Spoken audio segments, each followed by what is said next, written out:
Oi gente, tudo bom? Sejam bem-vindos aqui de volta ao canal Arquitetando com Camomila. Nesse vídeo eu tô fazendo uma entrevista com uma colega minha, que é a Marina. Ela fez intercâmbio pela UEDP para o Instituto Politécnico de Beja, em Portugal. E só que esse primeiro vídeo ficou com um áudio com eco. Então, quem tiver interesse de assistir esse vídeo, é só continuar. Mas a gente conseguiu, a Marina é uma fofa, ela aceitou, topou a gente regravar. Então eu tenho um segundo vídeo que o áudio tá bem melhor. E eu vou deixar a tag aqui em cima pra vocês. Oi pessoal, voltando aqui mais uma vez com uma nova entrevistada. Meu nome é Camila, sou formada em Arquitetura e Urbanismo, participei do programa de mobilidade da UEDP, né, da UFPA pro Instituto Politécnico de Tomar. E agora eu trouxe uma outra participante do programa, que é a Marina, né, ela é da mesma faculdade, né Marina? E ela fez o mesmo programa pra Portugal também, e a gente vai conhecer um pouquinho mais da Marina agora.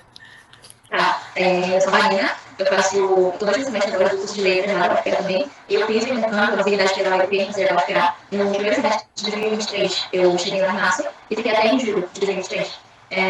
De início, assim, de uma forma geral, posso dizer que foi uma experiência muito enriquecedora, né? Sobre vários aspectos, no que diz respeito tanto de carreira, porque lá eu fiz o curso de educação básica, que era mais de acordo com o meu curso de letras. Nossa, era de educação de letras, embora o curso de letras mais prática, pedagogia, mais cada uma coisa com a outra. Também foi uma coisa que até hoje isso muito, porque abriu portas, né?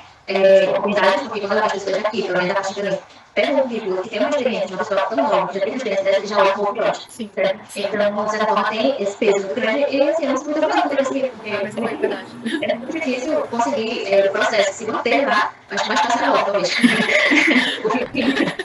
Mas é isso, né? Tá certo. Conta um pouquinho de você, você já falou que você é de Belém, o pessoal não sabe, mas eu também sou de Belém, né, da UFPA, você fez isso na graduação, né? Conta um pouquinho desse processo, tipo, você entrou na graduação, como foi que surgiu essa ideia de você entrar no intercâmbio? Eu entrei na graduação em 2019.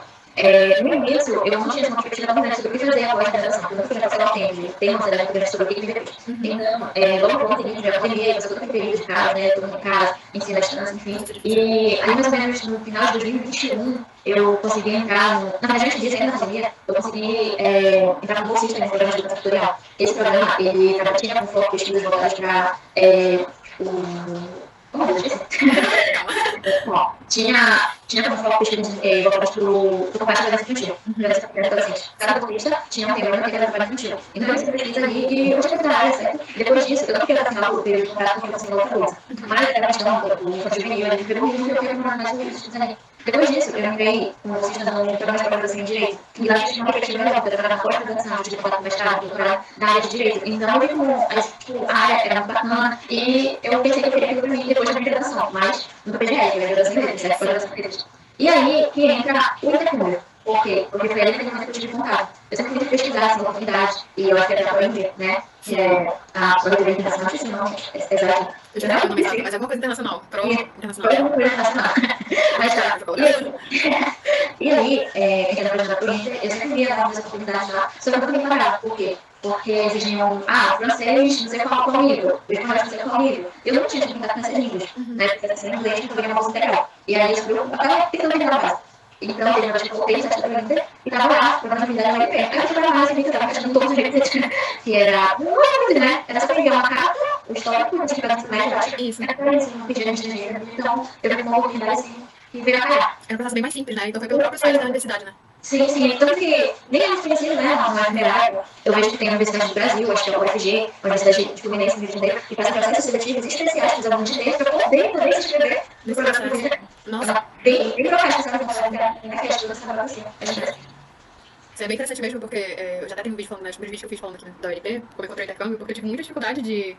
Eu tenho muitos intercâmbios antes de conseguir um, sabe? Sim. E todos eles eram muito burocráticos com documentação. Então, quando eu conheci o UEDP, eu conheci por uma plataforma nova, que ela fala só sobre coisas relacionadas à língua portuguesa, sabe? Inclusive, lá, mais uma plataforma pra bolsa, pra pesquisa, essas coisas, se for seu interesse. E por lá eu fiz da UEDP, e aí eu olhei, nossa, mas nunca ouvi falar desse programa, nunca vi ninguém falar, sabe? E aí eu fiquei, nossa, mas esse é um programa mesmo, eu vi como era fácil de fazer, mas isso realmente funciona, sabe? Assim, será que isso é seguro? E aí eu só dei aquela segurança de participar do programa quando eu fui procurar na página da UFPA e vi que tinha a logo da UEDP dentro da página. Aí aqui lá não, então a universidade realmente participa, sabe? E aí você descobriu, e como é que foi esse processo de candidatura? Tipo, você chegou a pedir algum apoio? Como é que você fez pra fazer a carta de motivação, né? Como é que foi esse processo que você se preparou pra candidatura? Eu já conheci o programa em maio, foi abril de 2022. E aí, nesse período da pesquisa do jornalista, foi 1 de maio, então eu tentei essa primeira vez. E aí, antes de enviar, eu fui procurar pessoas, né, que tivessem feito o mesmo que eu fiz. Eu era muito sorrateira, assim. Eu fui na página, aí tem aquela lista dessas pessoas que candidatam para aquela bolsa de viagem, né, para essa passagem, eu fui procurar lá se tinha alguém que tivesse feito pela UFPA. Não tinha, né? Então, eu fui procurar os brasileiros. Então, eu encontrei 2 pessoas, foi Na verdade, eu tinha uma amiga que ela falou que não era você. Aí, e a Beatriz. Exatamente, pra ela. A Beatriz, eu não sei que eu não sou dessa família que é de Minas Gerais, eu acho. E aí eu fui estudar no Instagram, aí, tipo, tive que perguntar coisa, procurando, tentando, não sei como fazer. Nunca tinha tido marketing de motivação na vida, não sabia como começar. Embora eu tenha modelo lá, né? Sempre eu lá, não falar, enfim. E aí, na época, a menina de Minas Gerais enviou a casa pra mim. E a menina da UFA, ela me deu uns conselhos assim, mas, pô, como é que pra mim foi um pouco caro, né? Então, eu falei na carta, horrível. Ficou horrível, mas, nossa, meu Deus do céu, horrível. E eu enviei. Aí, eu lembro que não pedi resposta imediata, mas eu falei, porque a gente enviava a mensagem, via e-mail, para as universidades que eu tinha submetido, tentado você me aceitar ou não. Sério, você fez isso? E aí as três universidades na época tinham dito que não tinha sido aceita. Aí o que eu fiz? Eu ainda estava trabalhando como bolsista estagiária num programa de graduação. E eu estou tipo, uma coisa de pensar muito assim a longo prazo. Então o que eu fiz? Eu falei, não, vou tentar de novo, no segundo semestre, né? Vou tentar preparar melhor. E aí, enquanto isso, o que eu sabia? Eu tinha que concluir, passaporte, eu não tinha. Então, eu já sabia que ia sair do programa também, ficar mais um ano. E aí eu comecei a ganhar dinheiro. Comecei a ganhar dinheiro, ganhar dinheiro. O dinheiro que eu ganhei, eu consegui tirar meu passaporte, eu pensei assim, eu sei que eu ainda nem passei. Eu já passaporte, tenho validade de 10 anos, então eu vou ter pelo menos 10 anos para usar. Foi isso que eu pensei. E aí eu tirei o passaporte, e depois disso, eu saí do programa em agosto. E eu tinha sido guardada nesse dinheiro, um torno de lugares. E aí não tinha sido aceita, ainda estava trâmite, né? Porque a gente da postura, segundo semestre, iam até 1º de setembro. Isso foi em agosto. E aí a gente tava doido, tinha essa coisa de setembro pra fazer a mesma coisa, lá e ver o pessoal tinha submetido, entendeu? E aí eu lembro que chegou, e veio que tinha tudo certinho. A Beatriz me deu uma dica muito maior, ela me deu uma dica que a gente foi muito melhor pra mim. Ela enviou uma carta pra mim e disse assim, você tem que ser original, você tem que pensar em algo que eles possam te olhar diferente, porque durante todo o processo, o único momento que eles vão ter que estar contigo para cá. Então, é uma coisa de importância. E aí, eu tive que pensar muito, no mercado, eu coloquei que eu tinha feito parte do grupo de educação tutorial, né? Que tinha deixado de competência adolescente, de competência adolescente, eu coloquei isso lá. Eu acho que, assim, o que fez a diferencial na carta foi uma dica que eu fiz para elas, assim, você tem que encontrar uma semelhança entre a universidade que vai querer, entre o programa, porque são três que a gente escolhe, né? E a sua universidade. Aí, eu dei uma olhada para os objetivos do programa e as metas da UFPA, vi uma que cada assim, e falei, além disso, tenho vontade de participar, porque acredito que os objetivos do programa estejam de acordo com os fundamentos da universidade, no qual, assim, eu acho que isso foi muito fundamental, porque eles olham para os olhos. E aí, de que você tem que fechar o prazo, passou desde passar uma semana, aí comecei a enviar os e-mails. Perguntando se a gente ia aceitar. Aí, a primeira universidade não me aceitou, não foi a universidade de Craveiro, não lembro. Aí, a segunda opção era mesmo, o colégio de Feedback. Aí eu enviei mensagem falando que não tinha recebido a minha carta, mas que, caso não tivesse aceita, havia um acordo entre a UFPA e o Politécnico que eu poderia ir, mas tudo puxado por mim. Sim, mas e aí eu falei, então quando vocês tiverem avaliado, me avisa. Quando as pessoas muito íntimo. E aí que passou, foi para umas 3 semanas, assim, direto, eles falavam assim, você tem que perguntar para a sua diretora, se você está tudo ok, se você vai poder vir. Aí não, ela vai deixar eu ir, você tem que ter contato com não sei quem, para ver se está tudo certo. Aí fala, mas aqui não vai ter, coisa aqui é educação básica, conversa com a sua diretora, você vai dar tudo certo. Eu falei, vai dar certo sim. Acho que foi na primeira semana de outubro, foi que eles enviaram de vez o e-mail. Eles enviaram tanto para ele quanto para ele não tinha sido aceita. E aí começou aquele processo louco, né? Sim, depois você faz esse de documentação que você realmente para rolar o processo. Eu acho que eu queria só fazer um comentário, primeiro sobre a carta de motivação, que eu fiz um vídeo aqui no canal já falando sobre a carta de motivação, mas essa questão é bem bacana, porque no caso eu fiz, eu nunca tinha feito também, sabe? Mas eu tinha tido um tio que tinha feito intercâmbio pra Portugal, e ele não tinha feito carta de motivação, mas eu falei, tio, você sabe mais, tipo assim, ele é professor e tal. Aí, como é que foi? O que você acha que eu devo escrever? Eu já tinha muitas ideias, sabe? Eu acho que eu reescrevi, tipo, umas 15 vezes a carta, e isso mandando pra ele, mandando pra minha mãe, porque a minha mãe, ela me deu, sabe? Ela ensinou a ler e escrever. E ela sempre foi muito boa com essa questão de português, então ela que foi esse meu apoio da carta. Mas assim, foram muitas versões. A primeira dica que eu tô, quando, né, pra alguém que tá querendo começar, a carta de motivação, primeiro é fazer que nem a gente fez, procurar quem tenha feito. Porque a pessoa que fez, né, se ela tem uma coisa positiva, ela vai poder dar uma orientação nesse sentido. E segundo é tentar procurar alguém, tipo assim, um professor, um orientador, alguma pessoa que talvez mande, né, pra dar aquele toque especial, de repente avaliar a carta antes de a gente enviar, né. Às vezes tem, às vezes não tem, é paciência, mas são as alternativas. Eu ia fazer um outro comentário. Engraçado que você mandou essa mensagem para as universidades. Não passou pela cabeça fazer isso. Agora parece uma coisa boba. Assim, juro pra você. Mas, nossa, lógico. Eu sei que, tipo, eles têm um prazo, né? Eu não sei qual foi no seu período. Mas agora que eu fiz o vídeo, eu fui dar uma olhada de novo, né? E o regulamento e tudo. E eles têm um prazo, parece que a ULP, ela tem uns 15 dias após a data final de inscrição pro próximo semestre, para ela analisar e validar ou não a sua inscrição. E depois que é validado, parece que cada universidade tem 15 dias para analisar a sua candidatura, sabe? É uma forma das pessoas saberem, né? Tipo assim, tá no prazo, não tá no prazo. Mas essa ideia de mandar mensagem pra universidade é interessante. Eu acho que, inclusive, eu só ia concluir que, inclusive, o meu problema quando eu fiz, que demorou muito a minha documentação, por isso que eu tive problema pra conseguir aquela coisa do visto, da passagem, sabe, da bolsa da passagem. Sim. Porque eu fiquei tendo que, eu escolhi as universidades, escolhi os cursos que estavam lá nas páginas, que eles estavam indicando, mas quando chegou na segunda universidade, eles perguntaram pra mim qual era o meu programa de estudos, eu falei qual era o meu curso de interesse, e eles falaram que não estava disponível pra intercampistas, tinha assim, descontinuado. Então eu falei, poxa, então eu vou retirar minha candidatura e gostaria que passasse pra próxima, pra ver se eu consigo. Só que eu não sei como é que foi esse processo, eu não sei se eu não me expressei bem no e-mail, e o processo rolou normal, e a universidade me aceitou. E aí eu tive, tipo assim, eu falei com a IP e tal, tentei resolver, e aí basicamente eu tive duas alternativas, ou eu tentava arrumar um curso dentro da universidade, ou eu jogava pro próximo semestre. E eu fiquei com medo de jogar pro próximo semestre. E o próximo semestre não ia bater com meus prazos, sabe? Do que eu queria fazer compatibilidade de disciplina. E aí foi quando eu acabei escolhendo uma disciplina que ela não era a minha primeira opção, mas ela tinha uma relação com o interesse que eu tinha no início do curso, que eu considero essa restauro, né? Porque eu sou de arquitetura. E foi quando eu consegui fazer, mas, tipo, se eu tivesse do início, feito como você fez, eu teria tido todo esse dela depois, sabe? Não, nunca me passou pela cabeça. Não, acho que essa atitude de mandar o e-mail foi porque eu tava muito ansiedade também, né? Eu tava ficando ansiosa, porque se eu tivesse a segunda vez, eu tava muito confiante na segunda vez, sabe? Porque eu já fiz um texto muito bacana na cara. E eu acho que esse contato que eu tive diretamente com a universidade, antes de vocês, talvez fosse fundamental. Entendeu? Porque acredito que se eles fossem escolher, no momento que eles fossem escolher a pessoa pra aceitar, eles não iam ter o contato que eles tiveram comigo, entendeu? Sim. Tipo, você não passava assim, essa outra comunidade. Mas a pessoa que passa por um novo tempo tem problemas com isso, sabe? Então, pô, toda a questão do direito, toda a questão me parece que tá mais perto, sabe? De acontecer, né? Acontecer, parece que tá acontecendo. Então, que ter tido a atitude de ter formado com a universidade foi a chave de ouro, sabe? Ter conseguido, talvez eu não tivesse descoberto se eu não tivesse dado contato. Porque eu fiquei pensando. Eu acho que essa é a primeira dica que eu dou pra quem já foi procurar depois, é mandar e-mail sobre o curso que tem interesse pra saber se a universidade tá aceitando intercambistas desse curso, sabe? Pra saber se ela vai aceitar que o seu curso, por exemplo, não tem o mesmo nome, mas tem uma correlação. Porque isso foi o que a universidade tava querendo saber para os estudos, eles estavam pra me aceitar, mas eles queriam entender, tá, mas o que tu vai fazer aqui? Não é o mesmo curso, sabe? E o curso que você quer não tem correlação, não tá disponível. Então se eu tivesse feito isso antes, eu teria poupado muito tempo e talvez tivesse dado tempo pra aquela outra bolsa e também dor de cabeça, né? Porque eu fiquei resolvendo isso por quase 10 dias, assim, até eu conseguir resolver. E tempo é muito precioso. É muito precioso. Sim. A gente precisa de tudo no peso que eles dão, né? Sim.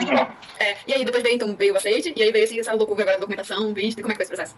Tá, quando a Beatriz, quando a Tita, que eram as duas meninas que estavam me ajudando, elas tinham dito pra mim que no processo do visto ia ser muito chato. Então, tudo que eu fosse precisar pra organizar antes seria fundamental para eu não perder tempo, certo? Então, assim, o meu contato com a universidade antes de vocês demorou também 2 semanas, 3 semanas, até receber vocês, entende? E aí, depois disso, começou o visto. Aí tem a VFS, né? E a gente tá toda a organização tem só na época. Eu não lembro qual era a situação, mas foi uma coisa que me atrasou. Eu realmente não lembro qual foi o documento que estava. Foi o seguinte: é porque a gente precisava de um retorno deles lá, no que diz respeito a um documento específico da VFS, porque eles pediam para declarar como imposto de renda. E a minha mãe não declarava imposto de renda, porque ela era isenta, certo? Então, não tinha nenhuma representação lá dizendo: se você não declarar imposto de renda, você tem que enviar o documento, ou não tem que enviar o documento. Então, eu não sabia o que era fazer. E as meninas que estavam me ajudando também disseram: não, eu faço, porque meu pai declara, minha mãe declara, e aí a gente fica lá, porque eles precisam de de informação, como é que faz a fazer, sabe? Sim. E aí uma delas falava: mas eu lembro que tinha um menino que eu conheci lá, que era a mesma situação, e ele fez uma declaração de isenção de imposto de renda. Aí foi o que eu fiz. Isso demorou um pouquinho, né? E aí eu fiz a declaração, fiz a notificação cartória e também anexei os estados bancários, porque era um dinheiro que estava guardado lá há muito tempo, que era conhecimento para ele na conta da minha mãe. Então, na época, eu fiz essa declaração, notificação cartória, anexei não sei quantos mil estados bancários da minha mãe, que estava com dinheiro, anexei uma cheque também, que ela é senadora, mas eu fiz as receitas gerais, fazendo só para. E aí, enviei isso.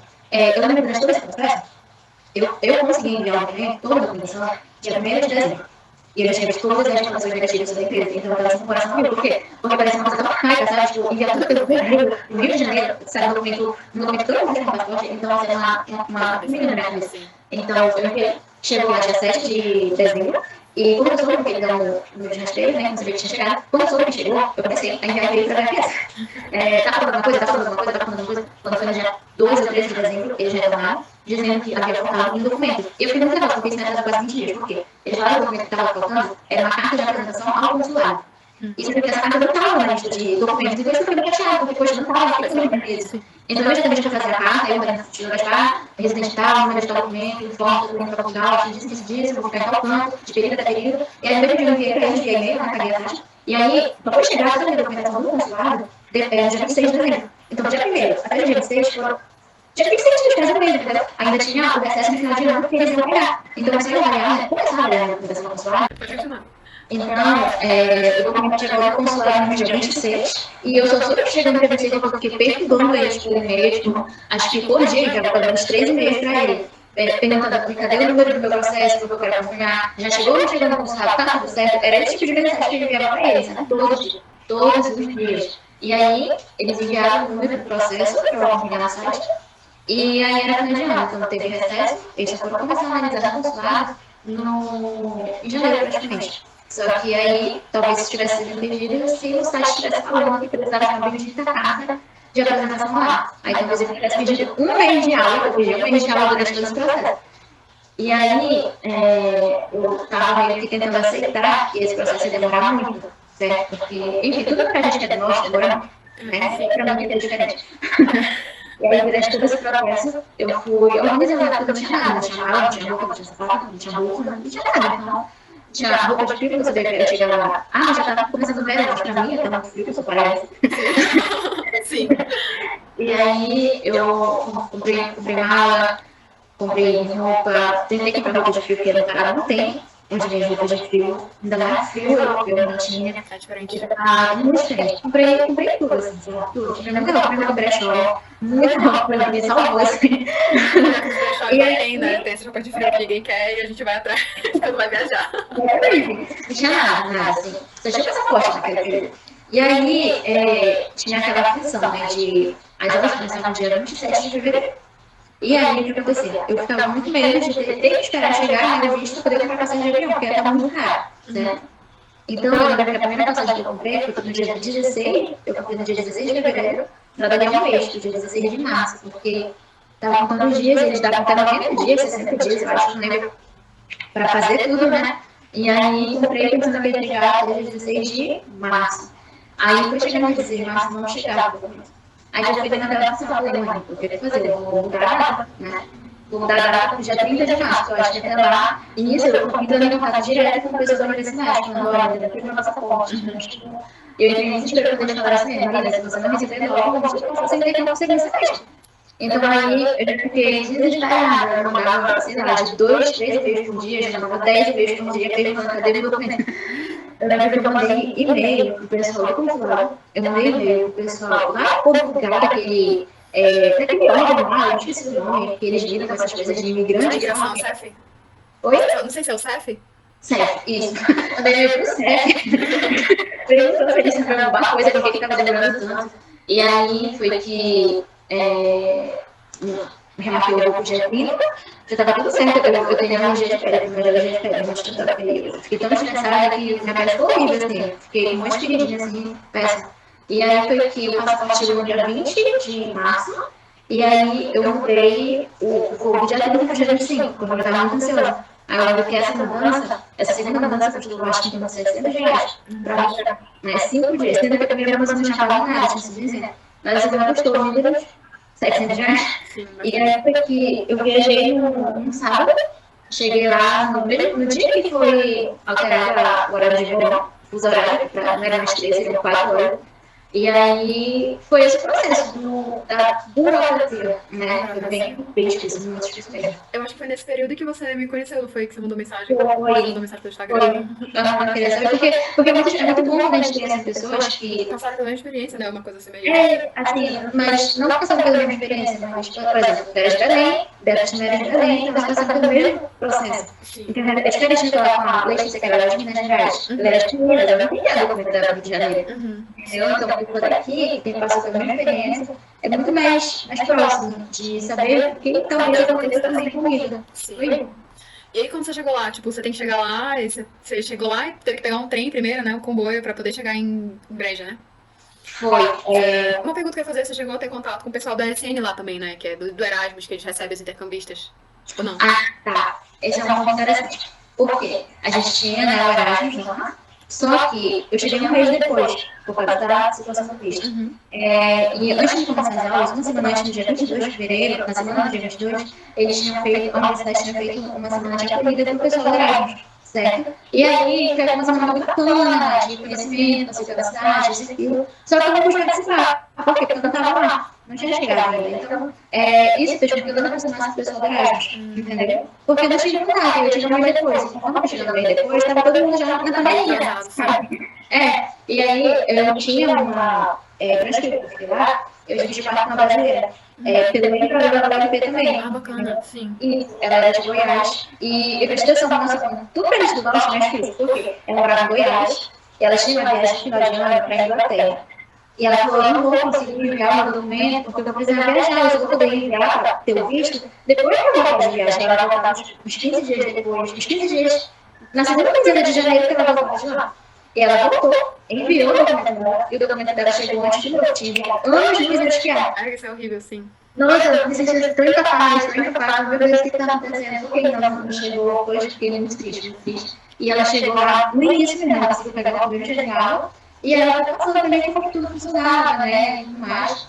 E aí ela foi um parâmetro assim, muito bacana de informação para mim. Ela falava, olha, você vai ter que fazer isso aqui quando você chegar, tem que pegar o tal ônibus. Eu não tinha conta, né? Não sabia como funcionava essa questão de pagar dinheiro. Ela falou, não, foi o seguinte, eu compro a passagem, depois a gente se resolve. Ela comprou minha passagem, enviou o QR Code para mim, No dia que eu cheguei lá, eu cheguei à noite, ela fez as 23 de prova, pizza pra jantar, porque, enfim, eu não nada, um dia de viagem. Era muito cansativo, então foi uma corrida muito tranquila. Mas quando eu cheguei lá, no dia mesmo, eu não esqueço. Assim, foi uma emoção muito grande. Por quê? Porque, tipo, eu tinha 21 anos, né? Tinha várias coisas, 21, 21, 21. E aí eu nunca tinha saído bem parar. Ah, que legal, assim. Exatamente, eu nunca tinha andado nem de avião. Então, eu tava muito, muito nervosa. Eu tava pensando, meu Deus, eu no lugar da minha mãe, assim, se eu tivesse família, 20 anos, né? Eu teria coragem de namorar com todo mundo. Então, eu tinha toda essa consciência. Eu lembro que quando eu desci do avião, eu sentia aquele frio. Aquele frio, assim, nos ossos, sabe? Ai, nossa, não esqueço. E aí, eu peguei o transfer, né, pra chegar no aeroporto em si. E eu comecei a chorar. Mas eu já porque eu não imaginava, né? Que tão mal eu consegui Fazer isso, né? Sim, tão que grande. legal, sim. Porque pra mim era uma coisa muito Porque ela grande. se tornou efetivamente real, né? Uma coisa que você estava há muito tempo querendo. Isso, exatamente. Não fazia, não tinha informações que aconteceu depois de todo o estresse com o visto, doença, tudo isso realmente aconteceu. E aí, passei na migração, né? Tava morrendo de medo, mas deu tudo certo. Passei na migração, eu lembro que eu cheguei lá às 10 e pouco da manhã, e o ônibus saía às 3 e pouco da tarde. Eu morava 3 horas de Lisboa, era muito longe. Meu Deus, era tão longe. E aí, eu não conseguia dormir, porque tudo ficava olhando, assim, os pastos, né, que tem muito lá, você olha, né, montanha, ficava olhando tudo. Aí eu cheguei lá, a menina foi me buscar no terminal, a gente pegou um táxi. E embora a cidade fosse bem pequena mesmo, foi preciso pegar um táxi para mais longe. Sim. E aí a gente chegou lá. E aí acho que foi primeiro dia, assim, na cidade foi isso, a primeira noite, né? Era época de começando no verão, então escurecer, sei lá, 9 da noite já tava com nós. Um choque cultural tanto, assim. Ela que eu peguei, lavava o cabelo, tomei um banho, assim, que tava crescendo, e aí, as primeiras semanas foram muito difíceis, porque tava tudo clima. Eu lembro que todo mundo. Você adoeceu logo no início, eu lembro. Não conseguia dar banho porque a garganta fechava, o nariz sangrava. Se respirava pela garganta, secava demais, não conseguia respirar pelo nariz porque estava entupido. Tinha que beber muita água. E se eu fosse sair de dia para a rua, chegava de noite, eu dormia no Rio sem rocha. Nossa, você recebeu um impacto muito grande, né, do clima? Eu senti muito vento. Pegava o vento e ficava sem rocha. Foi um período um pouco difícil de adaptação. Mas ainda bem que foi no início do verão, porque foi ficando calor, já tinha um calor. Foi bem tranquilo. Calor pra lidar, né? Foi. E como é que foi assim, esse processo dos dois lados? Um, esse processo do intercâmbio como um todo, sabe, com as disciplinas, com os professores, com os colegas do intercâmbio. Você teve mais contato com o pessoal que era de Portugal mesmo, teve mais contato com intercambistas. E esse conhecimento com a cidade, sabe? A cidade, eu acho que de Beja ela é parecida com Tomar, porque é uma cidade que você percorre o centro todo a pé, né? E como é que foi esses dois momentos, sabe? No início, o contato com os colegas de turma foi um pouco difícil. Eu senti muito difícil, porque era uma turma de terceiro ano já, estava, digamos que no último semestre, né? E aí, era uma turma toda completamente de mulheres. Apenas tinha um homem na turma, nenhum. Era todas de meninas. E aí, eu lembro que nesse dia, eu fui toda tímida, né? Catar, procurar a sala, eu estava toda horário. E aí eu fiquei nervosa, né? Porque, enfim, tô ainda não tem trabalho no meu. Sim. Né? A professora era uma professora bem velhinha, assim, ela até se aposentou. E aí ela me recebeu, foi muito acolhedora no primeiro momento. Ela fez todas as meninas se apresentarem para mim. E aí eu lembro que uma orientação que eu tinha tido da servidora lá para mim era dizer assim, quando perguntaram de onde tu é, fala que tu é da Amazônia, aqueles tipos de boca aberta. E aí, não, eu tava coisa da Amazônia melhor, assim, estranha, sabe? Acho que eles pensavam que morava na floresta. Porque era estranho, assim, enfim, foi uma coisa bem esquisita. Só que depois disso, eu senti muita dificuldade. Por quê? Porque as meninas eram muito unidas umas com as outras, entendeu? Tinham suas duplas, seus grupos, e eu não conseguia me encaixar nenhum. E eu percebi que ela passava a verdade de outra forma, por quê? Porque eu tinha me escrevido, enfim, não sei qual é nas disciplinas que estavam de acordo com a língua portuguesa, didática portuguesa, enfim. E aí, elas estavam estudando coisas. É diferente, né? Português que eles ensinam é diferente. Não é tanto isso, porque assim, o português que eles ensinavam lá era ali no processo de aquisição da leitura, da escrita, como ensinar a ler, como ensinar a escrever, entendeu? Entendi. Só que com isso, eu já tinha um pouquinho de conhecimento, porque eu estudo língua portuguesa, entendeu? Sim. E elas estavam estudando uma disciplina de língua portuguesa, uma disciplina de língua portuguesa. Você se destacou, né? Eu acabei me destacando. E a professora percebeu isso. Então, a atividade da professora era a seguinte: ler uma parte do livro e perguntar o que a gente entendeu, interpretar. E ela tinha uma dificuldade muito grande de interpretar. E eu já tinha essa facilidade. Então, o que acontecia? A professora me perguntava para mim, eu ia lá e respondia. Entendeu? Então, a atividade era pedir ranço de mim por causa disso. Mas aí, sobre o contato com pessoas de fora da turma, assim, eu não tive muito contato com Erasmus, né, por causa do motivo que eu te falei, mas eu tive contato com pessoas estrangeiras, como, por exemplo, eu tive contato com uma menina que era da Turquia, que fazia parte do grupo de Erasmus. Eu fui muito sincera com ela, eu falei, olha, eu quero fazer mais tipo, eu preciso treinar o meu inglês. Eu quero que você veja que ela falava inglês também, né, é muito bacana treinar inglês com uma pessoa que também teve que aprender a falar inglês. Sim. Então, eu me aproximei muito dela, a gente conversava assim, o que eu falava errado ela me ajudava. Não tentei ensinar português para ela, porque para ela não fazia tanta diferença, né? Então, eu passei a ter mais. Embora eu já tivesse tido um curso básico de inglês, é muito diferente quando a gente faz a prática, né? Então, com certeza. Então, eu falei pra ela, eu tenho insegurança do inglês, eu preciso falar, isso, aquilo. E aí, teve dia que a gente não pôde viajar, eu e ela. A gente foi pra Cascais, passou um dia em Cascais. E aí, era tudo ela falava inglês, eu tinha que falar com ela. Então, foi, assim, um dia desafiador, mas, nossa, foi muito bacana, sabe? Consegui comunicar com ela. E hoje, assim, eu tenho nível de inglês, eu fiz intermediário, por causa da vivência vestibular. Também tive contato com pessoas brasileiras, né? Tinha um brasileiro também que conheci lá, que já tinha conhecido a minha colega de quarto. Ele era muito bacana, ele era de Manaus, foi muito diferente o processo dele, que ele não estava fazendo intercâmbio. Ele já era formado aqui no Brasil em enfermagem, e ele foi para lá como se fosse fazer uma continuação, não sei dizer direito, ele cursou um ano lá no meio do curso, para poder trabalhar na Europa, entendeu? Como se ele necessário para tirar a licença para trabalhar na Europa. Ele foi para lá toda a minha, inclusive. E aí, conheci ele também de Manaus, ele era mais próximo da minha região.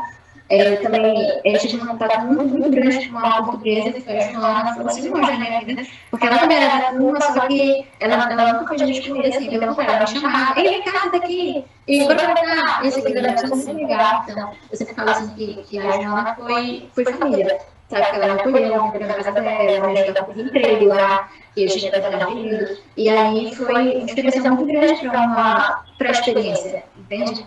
Porque também tive contato com pessoas africanas, tinha uma menina da residência, porque tem a minha colega de quarto, ela era muito sinadela. Eu sou muito espalhada. Então, eu tinha a necessidade de conhecer pessoas. Por quê? Porque, cara, estou em Portugal, estou em contato com outras culturas. Eu vou ficar trabalhando com a roupa, eu vou ficar trabalhando com a quarto. Sabe? Então, eu tive contato com essa menina, ela era de Moçambique, ela também me fazia muitas perguntas, como foi deixar o país, os pais, a mãe, assim, e a gente se entendia muito. Então, acho que esse contato com outras pessoas foi fundamental, ter uma experiência muito legal, sabe? Porque acho que se eu tivesse me recolhido durante o período que as meninas ficavam meio que me desprezando, eu não teria aproveitado, sabe? Não teria conseguido aproveitar da maneira como eu aproveitei. Então, foi uma diferença muito grande. Talvez assim, um conselho que eu possa dar para eles dessa situação é que as pessoas não tenham medo, sabe, de ir lá ver uma bandeira ruim, não se fechar. E assim, dentro desse processo todo do intercâmbio, o que você diria que foi assim, o maior perrengue que você passou? Depois desse processo da documentação?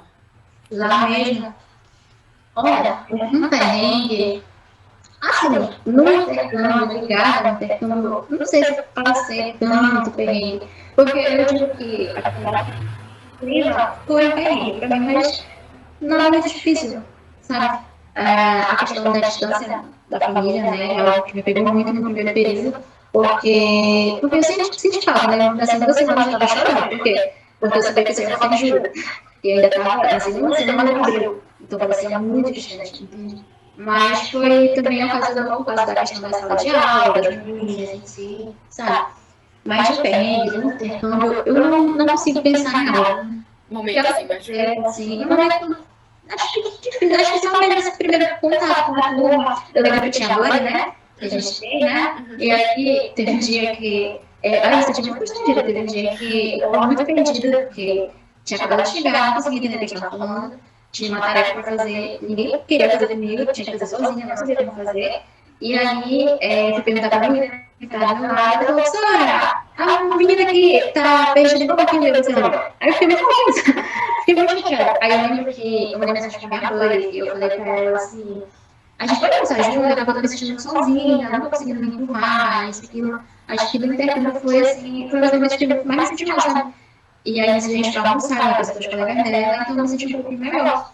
mas de resto, assim, não. Um perrengue, assim, que eu passei foi uma das vezes que eu trabalhei lá, mas que não estava ligado diretamente ao intercâmbio, né? Foi mais período à parte que eu fiquei lá. E essa acabou sendo a maior dificuldade, né? Foi, tipo, no primeiro momento foi. O que você diria assim que você daria de dica pra quem quer realizar intercâmbio? Pra quem ainda tá tentando, sabe? Ainda quer realizar e tal. Tive passaporte. Ótima dica. De passaporte. Eu também aconselho muito a tentar, né? Estudar inglês. Eu sempre aconselho as pessoas a tentarem estudar inglês pela plataforma do Futive, que é uma plataforma online e gratuita, e também é justificado. Tem lá tanto inglês, livros, francês, italiano. Como é que é a plataforma? Futive, tipo Futive, entendeu? Só que com Uhum. e aí eu sempre dou essa dica sobre o idioma, que eu acho que é fundamental, né? Assim, eu viajei, queria viajar para um país, e era espanhol, que era a Espanha, só que eu não falava espanhol, e eu fui em inglês, porque geralmente nessas cidades turísticas, né, sempre tem a língua do país e o inglês, porque o inglês é a língua universal. Então, foi o que me ajudou naquele momento lá, sabe? E contato também é muito bacana você ter o inglês, conhecimento do inglês, para poder conversar com as pessoas de outros países, sabe? É muito bacana, muito diferente. Então, o passaporte, o inglês e guardar dinheiro, guarda dinheiro. Guarda A dinheiro. parte financeira é muito importante, ainda mais quando essa diferença de moeda é muito grande, né? Com certeza. Eu só consegui viajar mesmo porque no ano de 2020, da pandemia, o prefeito, ele teve obrigação, foi obrigado de pagar benefício para todos os servidores da educação. Embora minha mãe não seja professora, não seja diretora, mas ela auxiliar serviços gerais numa escola. E ela também recebeu esse dinheiro, entendeu? Isso E aí, ela acabou, com certeza, porque ela acabou, podia ter reformado casa, podia ter construído mundo, podia ter viajado, mas ela preferiu guardar, e foi graças a esse dinheiro que eu consegui viajar, entendeu? Porque se não tivesse, eu não teria ido. Então, foi algo, acho assim, que foi algo que parece que Deus, não sei se vocês acreditam, mas acreditam, Deus estava preparando tudo no momento certo para que acontecesse. Sabe, eu já conheci até mesmo, desde a primeira vez que eu não tinha conseguido, por quê? Porque da primeira vez que eu não consegui, eu estava ainda terminando o curso de inglês, eu estava tirando carteira de motorista, e se eu tivesse no CV, eu ia ter que interromper tudo isso. Sim. E não, eu pensei que no momento que eu pude finalizar todas essas pendências e mergulhar de cabeça na experiência. Isso. Foi assim, foi tudo no momento certo. Marina, muito obrigada por ter topado participar. Muito bacana saber como foi seu processo, apesar de a gente ter participado nessa da mesma universidade e tal, a gente nunca trocou muita ideia sobre isso. Foi muito bacana. Você quer dar algum último aviso, uma última fala pro pessoal? Só ficar de olho nos prazos, né? Os prazos, porque para começar em setembro, as candidaturas vão até dia 1º de maio, e para começar em fevereiro, vão até 1º de setembro. E que não pode desistir, né? Porque talvez, como você pensa, talvez não seja o momento certo. Eu acho que foi. Sim, pode concluir, desculpa. Então, olha, essa questão talvez não seja o momento certo, e a gente sempre entende isso quando acontece, sabe? Sim. Você tá me questionando muito, por que ainda não chegou? Sim. Meu passaporte não tinha chegado porque eu estava recebendo um monte de exame. Sim. E aí chegou quando eu tinha terminado toda a bateria de exame que eu tinha que fazer. Eu fiquei assim, depois, nossa, faz todo sentido, Foi sabe? ideal, né? Sim. Casou certinho o tempo, né? Isso foi perfeito, sem nenhuma pendência. Acho que é isso, tudo no tempo certo e paciência. Embora seja difícil. Tá certo, Marina, muito obrigada. Tchau, tchau, pessoal. Até uma próxima. Eu vou fazer o corte do vídeo certinho.